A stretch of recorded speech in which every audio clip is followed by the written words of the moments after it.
inilah tempatnya berfirman Tuhan. Oleh karena siap mendengar, hanya di dalam nama Tuhan Yesus Kristus, firman Allah yang hidup dan berkuasa, dan sudah berada di kitab suci. Haleluya, haleluya, amin. Bapak Ibu cuma dipersilakan duduk kembali. Salam. Ada sukacita hari ini. Amin ya. Ya.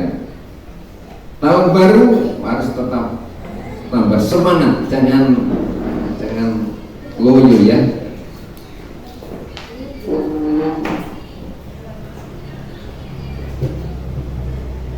Saudara yang dikasihi oleh Tuhan Yesus Kristus, mari kita akan membuka kebenaran firman Tuhan dari kitab Kolose pasal yang kedua. Kolose pasal yang kedua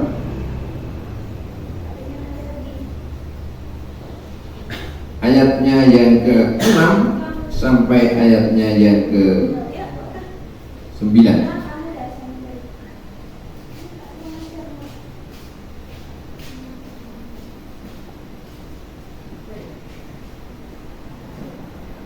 Kolose pasal yang ke-2 ayat 6 sampai yang ke-9. Saya bacakan demikian kebenaran firman Tuhan untuk kita semua. Judulnya kepenuhan hidup dalam Kristus. Kamu telah menerima Kristus Yesus Tuhan kita, karena itu hendaklah hidupmu tetap di dalam Dia. Hendaklah kamu berakar di dalam Dia dan dibangun di dalam Dia. Hendaklah kamu bertambah teguh dalam iman yang telah diajarkan kepadamu, dan hendaklah hidupmu melimpah dengan syukur. Hati-hatilah supaya jangan ada yang menawan kamu dengan filsafatnya yang kosong dan palsu, menurut ajaran turun-temurun dan roh-roh dunia, tetapi tidak menurut Kristus. Sebab dalam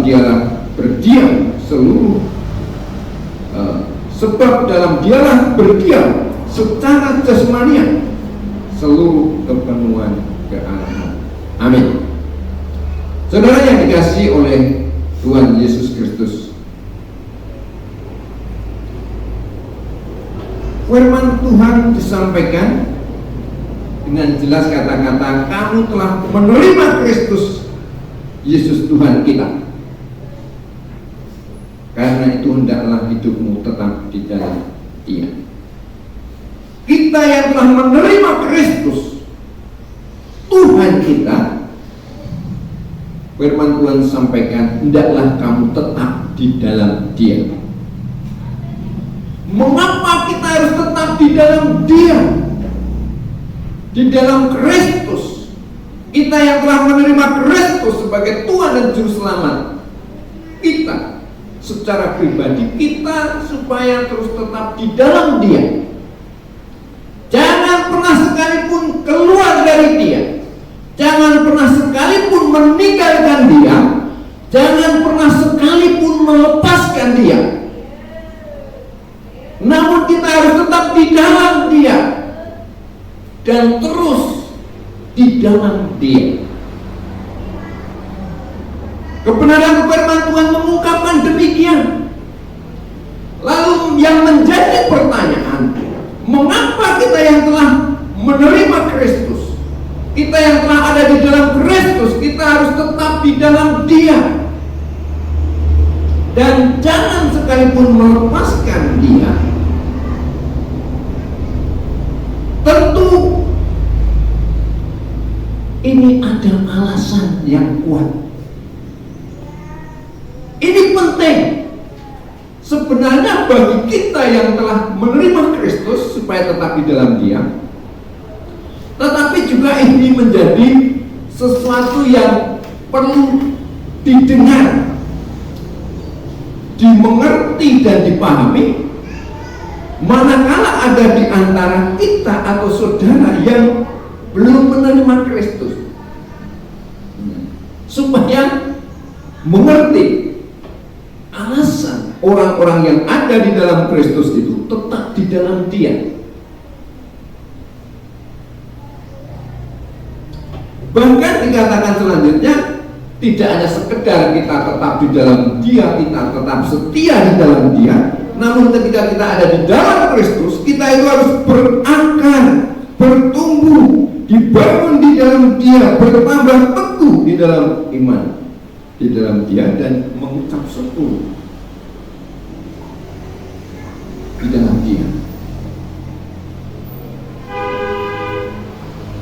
Jadi yang harus kita mengerti, kita pahami, yang harus dijelaskan lebih dalam adalah sesungguhnya siapakah sebenarnya Dia, Yesus yang adalah Kristus itu, sehingga ketika kita yang telah menerima Dia itu, kita harus tetap di dalam Dia. Sehingga juga ini memberikan pengertian dan pemahaman. Mungkin ada di antara kita yang belum menerima Dia, supaya menjadi pertimbangan saudara bisa menerima Dia juga dan hidup di dalam Dia, sama seperti kita yang telah ada di dalam Dia.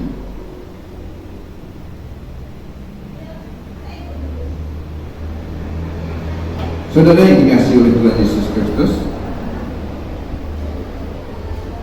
nantinya kita mau menerima Dia atau tidak menerima Dia, itu sebenarnya satu pilihan, kebebasan yang ditawarkan terhadap saudara.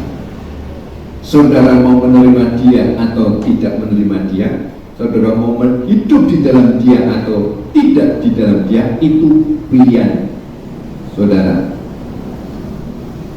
Tetapi di dalam kebenaran firman Tuhan ini diungkapkan dengan jelas kepada orang-orang, saya dan saudara kita yang telah menerima Dia, supaya tetap di dalam Dia. Kamu telah menerima Kristus Yesus Tuhan kita, karena itu hendaklah hidupmu tetap di dalam Dia. Tentu ada alasan yang kuat supaya kita tetap di dalam Dia, kita yang telah menerima Kristus. Apa tuh istimewanya Kristus itu, sehingga kita yang telah menerima Dia harus tetap hidup di dalam Dia? Saudara yang dikasihi oleh Tuhan Yesus Kristus, sebenarnya kitab Kolose ini secara khusus dilatar belakangi tentang adanya satu ajaran-ajaran yang berkembang pada waktu itu. Ada filsafat-filsafat dan juga ajaran-ajaran turun-temurun tentang roh-roh dunia. Itu yang diungkapkan di dalam ayat yang ke-8. Hati-hatilah supaya jangan ada yang menawan kamu dengan filsafatnya yang kosong dan palsu, menurut ajaran turun-temurun dan roh-roh dunia, tetapi tidak menurut Kristus. Jadi Kristus itu sedang diperbandingkan, sedang disandingkan dengan filsafat-filsafat dunia, ajaran-ajaran yang berkembang pada waktu itu secara turun-temurun, dan ajaran tentang roh-roh dunia.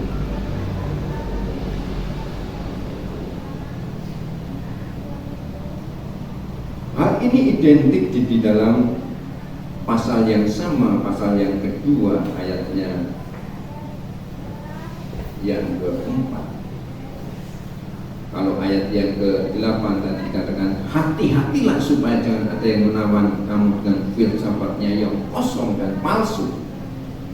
Di ayat yang keempat diungkapkan, hal ini kukatakan supaya jangan ada yang memperdayakan kamu dengan kata-kata yang indah. Kristus sedang diperbandingkan dengan ajaran-ajaran yang berkembang pada waktu itu, filsafat-filsafat dunia dan ajaran-ajaran turun-temurun dari nenek moyang mereka.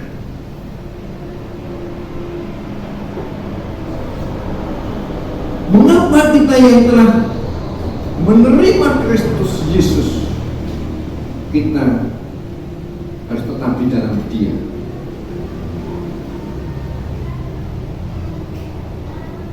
Tidak tergoyahkan sedikit pun dari filsafat-filsafat dunia atau ajaran-ajaran turun-temurun yang berkembang.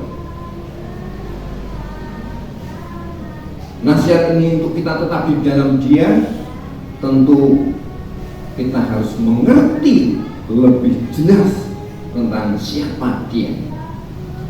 Kenapa kita harus tetap di dalam Dia? Diungkapkan di dalam ayat yang ke-9, sebab dalam Dialah berdiam secara jasmania seluruh kepenuhan kealahan. Jadi di dalam Kristus itu secara jasmani itu seluruh kepenuhan kealahan itu berkenan ada di dalam Dia. Saudara perhatikan kata-kata seluruh kepenuhan kealahan. Ini tidak sebagian, tapi seluruh kepenuhan tentang pribadi Allah itu secara jasmania itu berkenan berdiam di dalam Yesus. Jadi ingin menunjukkan siapa Yesus itu yang sesungguhnya.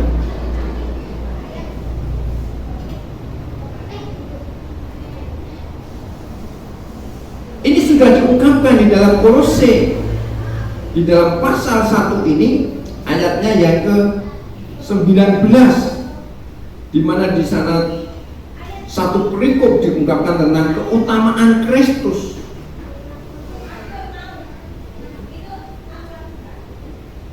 Karena seluruh kepenuhan Allah berkenan Dia di dalam Dia. Ayat yang ke-19 pasal 1 identik dengan pasal 29 tadi. Seluruh kepenuhan kealahan itu ada di dalam Dia. Bahkan kalau kita membaca secara lengkap dari pasal 1 ayat yang ke-19 yang diberi judul tentang keutamaan Kristus, dinyatakan demikian firman Tuhan, Ia adalah gambar Allah yang tidak kelihatan, yang sulung lebih utama dari segala yang diciptakan. Karena di dalam Dialah telah diciptakan segala sesuatu yang ada di surga dan yang ada di bumi, yang kelihatan dan yang tidak kelihatan, baik singgasana maupun kerajaan, baik pemerintah maupun penguasa. Segala sesuatu diciptakan oleh Dia dan untuk Dia. Dia adalah gambar Allah yang tidak kelihatan. Di dalam Dia telah diciptakan segala sesuatu yang ada di surga dan di bumi. Di dalam Yesus. Artinya Dia itu pribadi Tuhan sendiri, Allah sendiri, Sang Pencipta itu sendiri. Ia ada terlebih dahulu dari segala sesuatu, dan segala sesuatu ada di dalam Dia.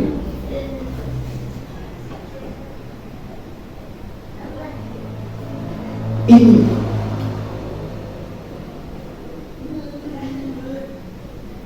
yang menjelaskan mengapa ayat yang ke-6 di pasal yang kedua itu diungkapkan. Kamu telah menerima Kristus Yesus Tuhan kita, karena itu hendaklah hidupmu tetap di dalam Dia.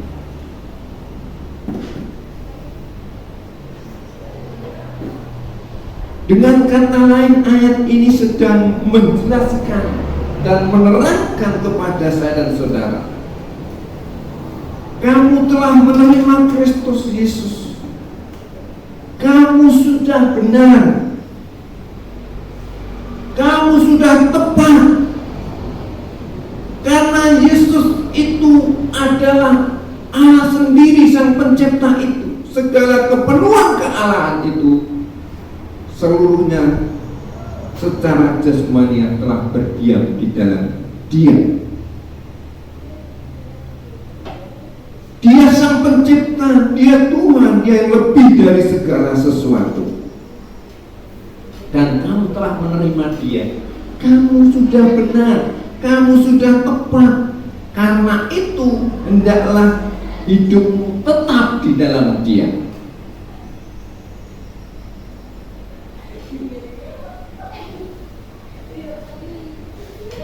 Bahkan di dalam ayat yang ketiga pasal yang kedua, sebab di dalam Dialah tersembunyi segala harta, hikmat dan pengetahuan.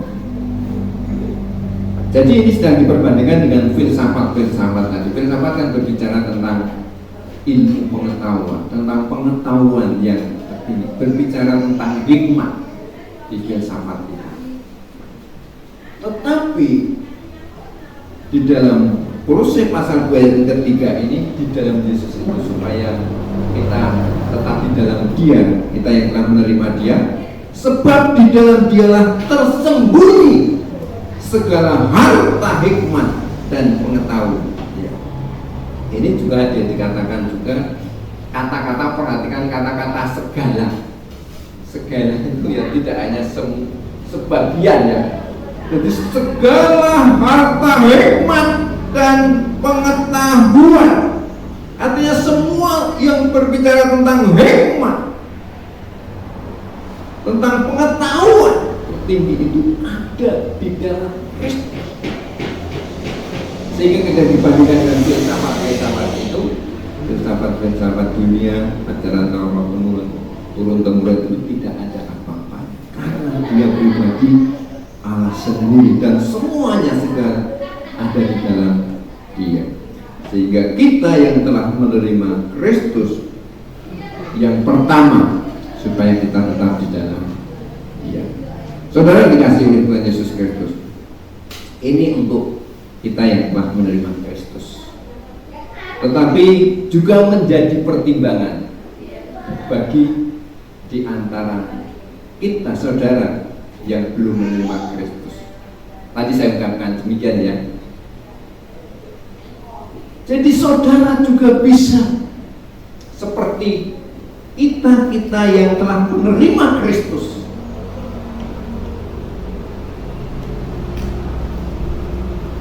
Karena pribadi Kristus itu adalah Tuhan sendiri yang sempurna. Dia yang menciptakan, Dia yang lebih utama dari segala sesuatu.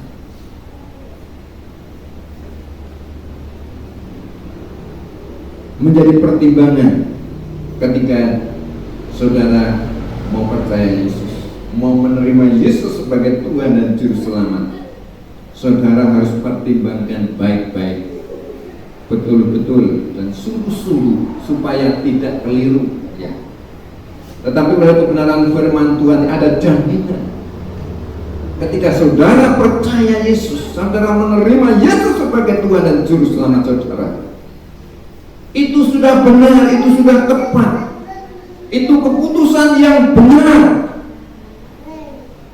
karena Yesus memang Tuhan dan Juru Selamat itu.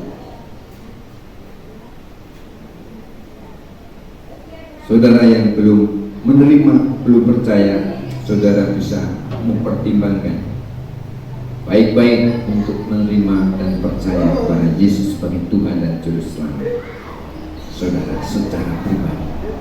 Tetapi untuk saudara kita yang telah menerima Kristus Yesus sebagai Tuhan dan Juru Selamat kita, firman Tuhan mengungkapkan, hendaklah hidupmu tetap di dalam Dia, karena kamu sudah benar, kamu sudah tepat, kamu sudah mengambil pilihan yang baik, pilihan yang benar.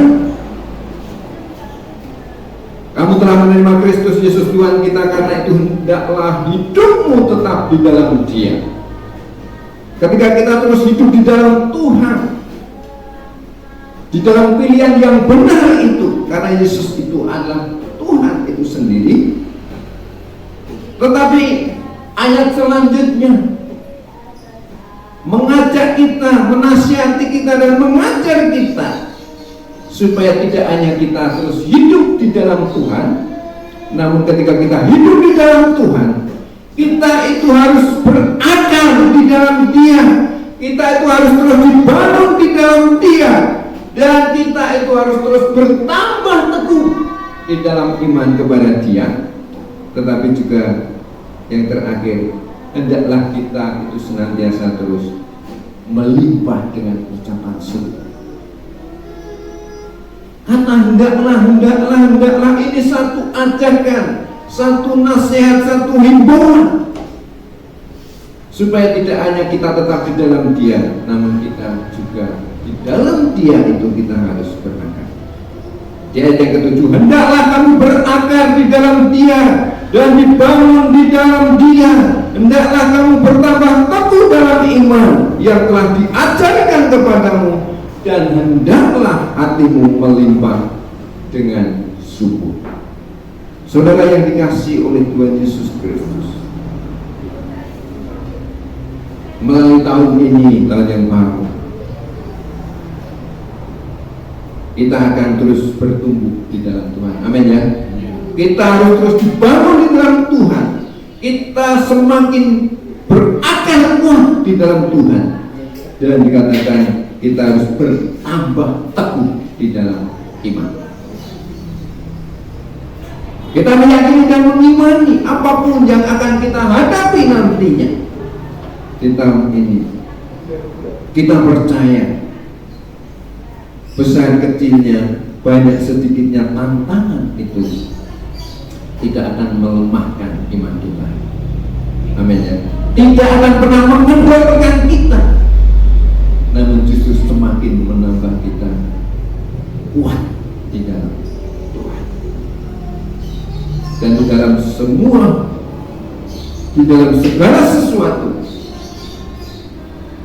yang akan terjadi dan yang akan kita hadapi, firman Tuhan katakan, hendaklah hatimu melimpah dengan syukur.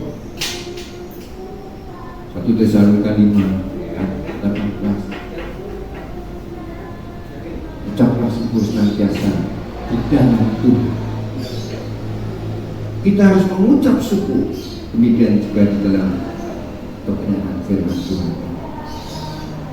Semakin kita bertumbuh di dalam Tuhan, semakin dikuatkan iman kita, namun kehidupan kita senantiasa dipenuhi dengan kehidupan yang senantiasa mengucap syukur. Sebab di dalam Dialah berdiam secara jasmania seluruh kepenuhan kealahan. Yesus adalah Tuhan.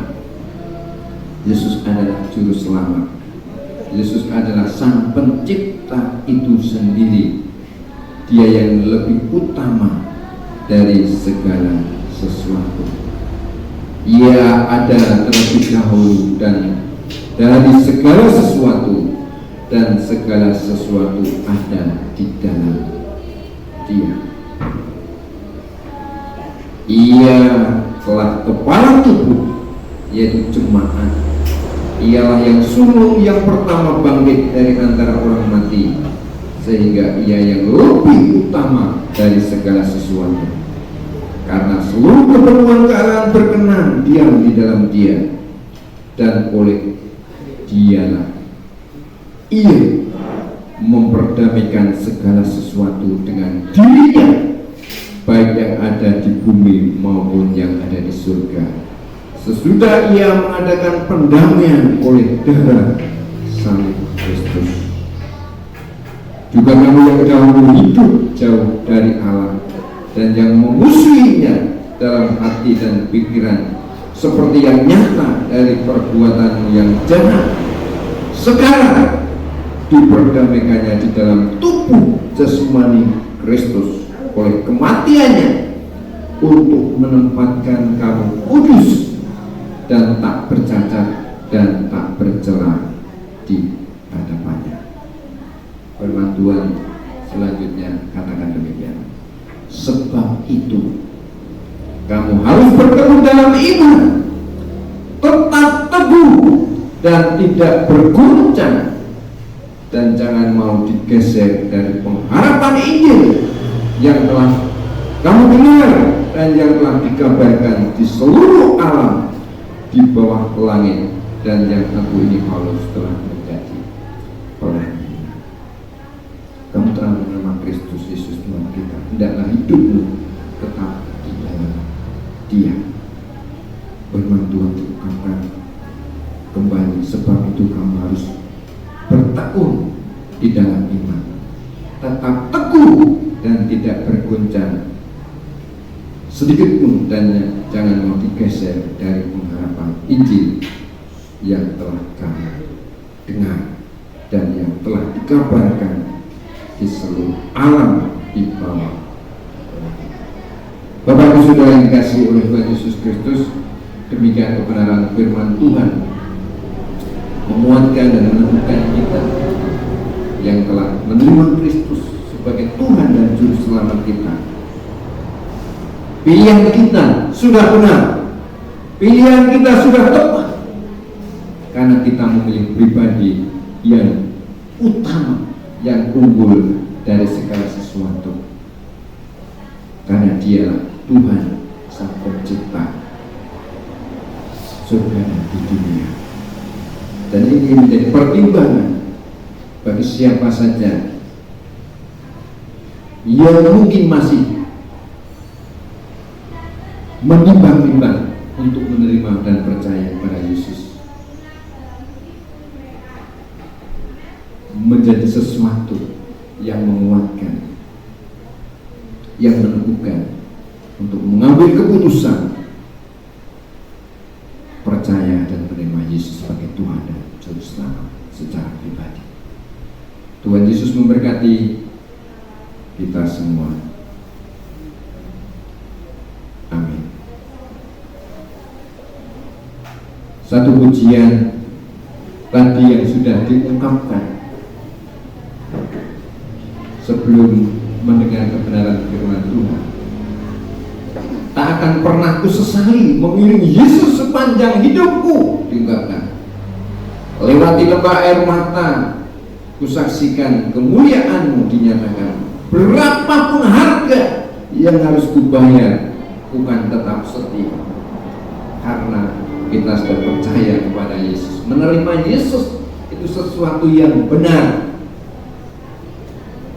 sehingga melayani, mengasihi, mengiring Yesus seumur hidup. Janji-Mu akan tetap kupegang teguh sampai kedatangan waktu akhir Tuhan. Sebelum berdoa, kita pujikan ini bersama-sama dan dipersilakan. Mari.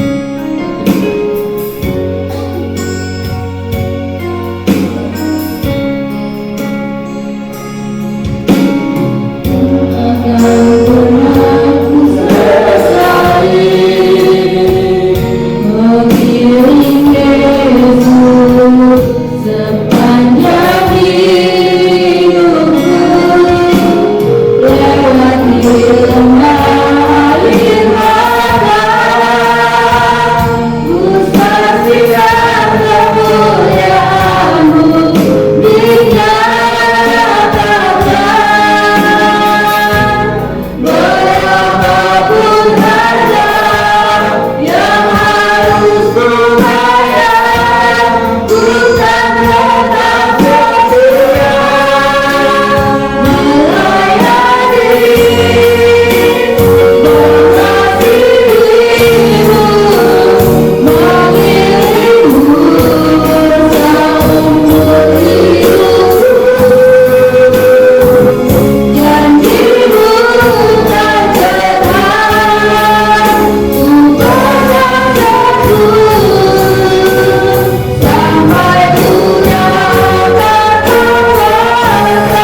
menjalani kehidupan kami dalam tahun ini tetap di dalam Tuhan. Dan bahkan ketika kami ada di dalam Tuhan, kami semakin bertumbuh berakar dan terus dibangun di dalam Dia, dan semakin bertambah teguh dalam iman, dan kehidupan kami kehidupan yang penuh dengan ucapan syukur karena kami percaya Tuhan begitu baik di dalam kehidupan kami. Terima kasih Tuhan untuk kebenaran firman Tuhan, dan terima kasih untuk kami semua yang sedang mendengarkan. Tuhan memberkati kami semua tanpa terkecuali, pribadi maupun pribadi, di dalam kehidupan kami, di dalam kegiatan kami, usaha pekerjaan kami, rumah tangga kami diberkati oleh Tuhan. Yang lemah dikuatkan, yang sakit disembuhkan di dalam nama Tuhan Yesus Kristus. Yang sedang menghadapi kesulitan dan permasalahan yang berat, yang tidak mudah, Allah datang menolong menjawab. Tuhan memberikan pertolongan dan jalan keluar secara ajaib, sehingga kami semua dipulihkan oleh Tuhan nanti ini. Kami boleh menerima jawaban yang baik di dalam Tuhan. Terima kasih Tuhan, buat kami berhasil dan beruntung senantiasa. Apa yang kami kerjakan dan kami usahakan di tahun ini, kehidupan yang senantiasa penuh damai sejahtera dan sukacita, kehidupan yang senantiasa penuh pujian dan penyembahan kepada Tuhan, dan kehidupan yang senantiasa penuh menjadi berkat bagi Tuhan. Terima kasih Tuhan, terima kasih untuk kebenaran firman Tuhan. Berterai lagi dalam hati kami semua yang paling dalam, kami semua yang mendengarkan, supaya firman Tuhan ini tidak sia-sia berlalu begitu saja, namun hidup dan menjadi bagian dari nyata yang hidup di dalam setiap kehidupan kami sepanjang tahun. Terima kasih Tuhan, terima kasih. Ucap syukur dan berdoa di dalam Tuhan Yesus Kristus.